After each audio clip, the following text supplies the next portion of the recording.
মোল্লা মানুষ, হুজুর মানুষ আপনার চোখে লাগে না। আপনি মনে করেন আপনি ডক্টর হয়েছেন, আপনার কাছে কোনো আলেম সমাজ চোখে লাগে না। আসলে কি জানেন, ঠিক মতো ওই যে ধমক দিয়ে হুজুরদেরকে কথা বলে তারা ঠিক মতো হুজুরদের কাছে পড়ে নাই। বাংলাদেশে এরকম অনেক হুজুর আছে, থ্রুলি আরবি যে এরকম বলে, থ্রুলি ইংলিশ ওই রকম বক্তব্য দেয়, স্প্যানিশ ভাষায় বক্তব্য দেয়, অ্যাভেলেবেল আছে। কিন্তু এগুলা নিয়ে বড়াই করার জিনিস না। আমরা শুধু দেখলে হুজুর দেখলেই নাক ছিটকাই। দেখুন আল্লাহ তাআলা স্পষ্ট আয়াত নাজিল করেছেন সূরাতুল ফাতিরের 28 এবং 29 নম্বর আয়াত। বোঝার জন্য বলতেছি, এই আয়াতগুলির মধ্যে আল্লাহ তাআলা স্পষ্ট বলেছেন, দুনিয়ার মধ্যে যদি আমাকে কেউ সবচাইতে বেশি ভয় করে এটা আলেম সমাজ। সুবহানাল্লাহ বলেন।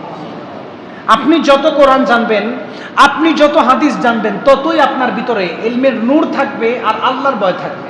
এর ব্যাখ্যা হচ্ছে এটা, আপনি কিছুই জানেন না, সুদ খাইলে কি হয় আপনি এটা জানেন না, তাহলে তো আপনি অনর্গল সুদ খাবেন। তাহলে কি আল্লাহকে ভয় করা হলো? আল্লাহকে ভয় করা হলো না।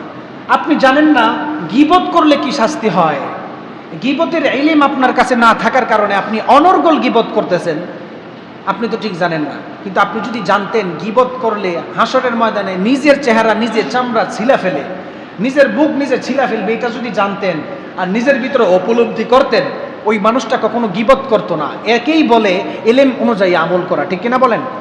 আল্লাহ তাআলা আমাদের সবাইকে যতটুকু শিখেছি ততটুকুর উপর আমল করার তৌফিক দান করুন, আমিন।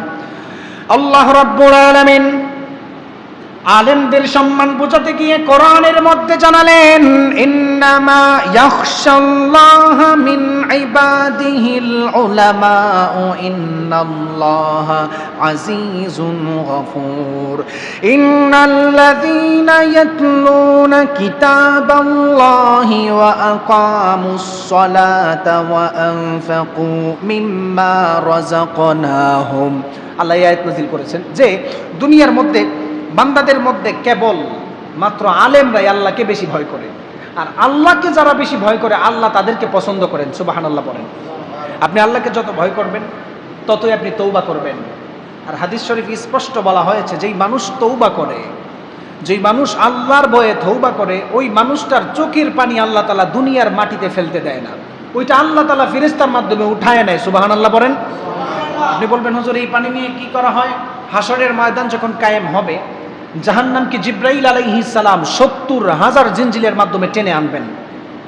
সমস্ত নবীগণ ইয়া নাফসি নাফসি, শুধু নিজের নফস নিয়ে চিন্তা করবেন। সমস্ত উম্মত কেউ কাউকে চিনবে না, কেউ কাউকে চিনবে না। বাবা তার সন্তানকে চিনবে না, স্ত্রী তার ওয়াইফকে হাজব্যান্ডকে চিনবে না, হাজব্যান্ড তার ওয়াইফকে চিনবে না, আমি আপনাদেরকে চিনব না, আপনিও আমাকে চিনবেন না।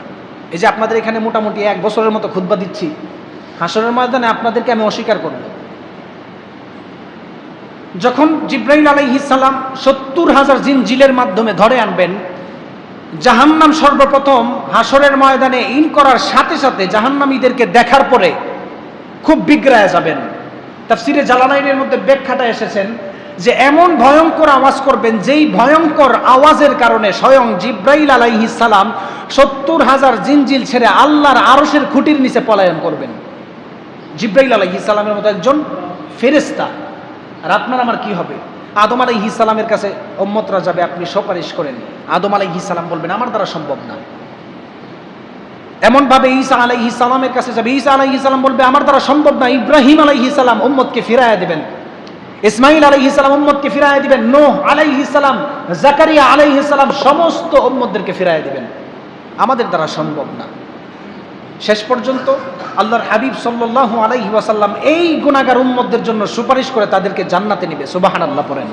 কিভাবে নেবে? যেই কথা বললাম, যেই মানুষ আল্লাহকে ভয় করে ওই মানুষের চোখ দিয়ে পানি পড়ে, আল্লাহ তাআলা ওই মানুষের চোখের পানিটা মাটিতে পড়তে দেয় না, ওই পানিটা আল্লাহ তাআলা কুদরতি হাতে তুইলা রাখেন। তুইলা রাখার মানে কি জানেন?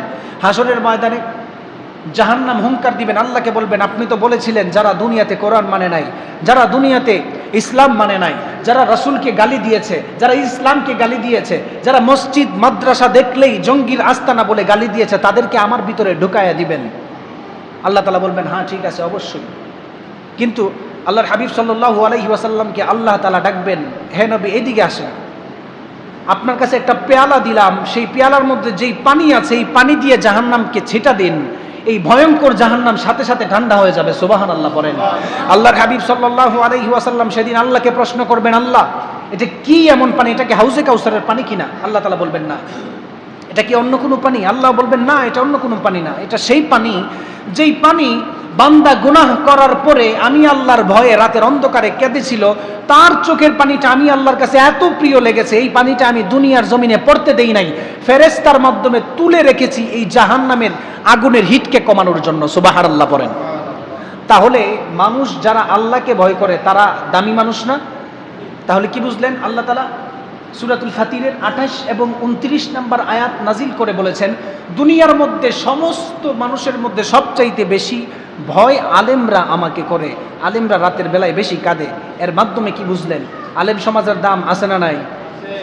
আপনি তো চিন্তা করেন যে হুজুররা কিভাবে চলাফেরা করে। আসলে আমাদের সমাজের ট্রেডিশন অন্যরকম, আমাদের সমাজের ট্রেডিশন অন্যরকম। কীরকম হয়েছে? আমাদের মাদ্রাসা শিক্ষার সিস্টেমটা কয়েকভাবে বিভক্ত হয়েছে। আলিয়ার লাইন, কওমি মাদ্রাসার লাইন, অনেক লাইন। কিন্তু মাদ্রাসার স্টুডেন্টরা, যেটা বাস্তবিত কথা, আমাদের মাদ্রাসার স্টুডেন্টরা বিকশিত হতে পারে না কেন?